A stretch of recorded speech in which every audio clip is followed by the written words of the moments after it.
The Lord's risen, hallelujah, hallelujah. Welcome muli mga kapatid sa ating social media posolate, Salmut Salita. Ngayon po ay araw ng Sabado, May 31, 2025. Kapistahan po ngayon ng the visitation of the Blessed Virgin Mary. Ang pagbisita ng ating mahal na ina. At Ebanghelyo ay mula sa Ebanghelyo sa Lucas chapter 1 verses 39 to 56. Mary set out and traveled to the hill country in haste to a town of Judah.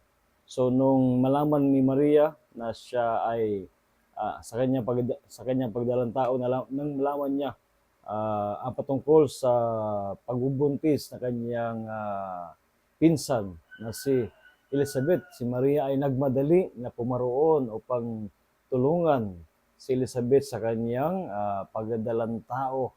At nung siya makarating, sabi rito sa Ebanghelyo, when Elizabeth heard Mary's greeting, the infant leaped in her womb. And Elizabeth, filled with the Spirit, cried out in a loud voice and said, "Most blessed are you among women, and blessed is the fruit of your womb. And how does this happen to me?" Mga kapatid, itong pagbisita ng ating mahal na si Mama Mary sa kanyang pinsan sa Elizabeth, ipinapala sa atin ang dakilang pag-ibig ng Panginoon, sapagkat sa pagparoon ni Maria ay dala niya sa kanyang sinapupunan si Jesus. At ang presensya ni Jesus ay naghatid ng kagalakan kay Elizabeth na siyang nangailangan ng tulong, lalo sa kanyang delikadong pagbubuntis. It is not only recognizing about the presence of Mary na relative, no, na pinsan ni Elizabeth, higit sa lahat ay ang presensya ng Panginoon na naroon kay Maria.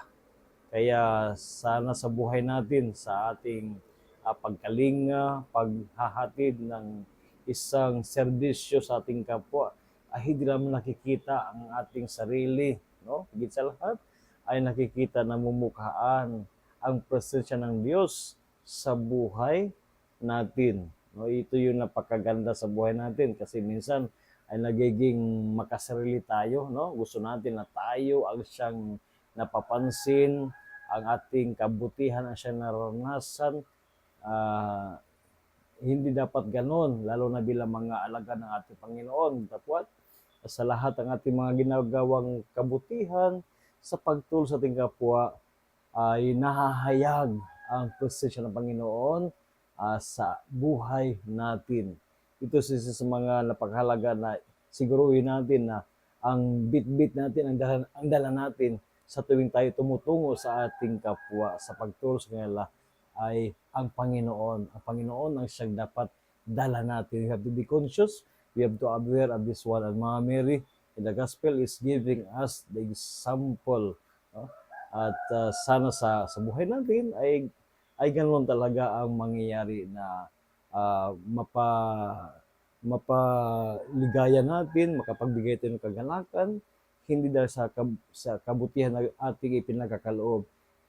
Datapwat dahil sapagkat naranasan ng Panginoon sa ating mga sarili. And may the Blessed Virgin Mary intercede for us as we continue to participate the mission of Jesus, no, sa mundong ito. Lalo na sa mga araw na ito na tayo naghahanda sa lalapit na pagdiriwang ng Ascension Sunday na kung saan ipinapala sa atin.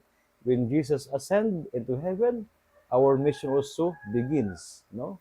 At alalahanin natin na sa ating pagpatuloy sa ating mission, ang Panginoon ay hindi kailanman ay mawawalay sa buhay natin. Dapat siya ay manatili sa ating mga sarili sa pamamagitan ng biyaya ng Espiritu Santo. So again, a blessed bless yung lahat.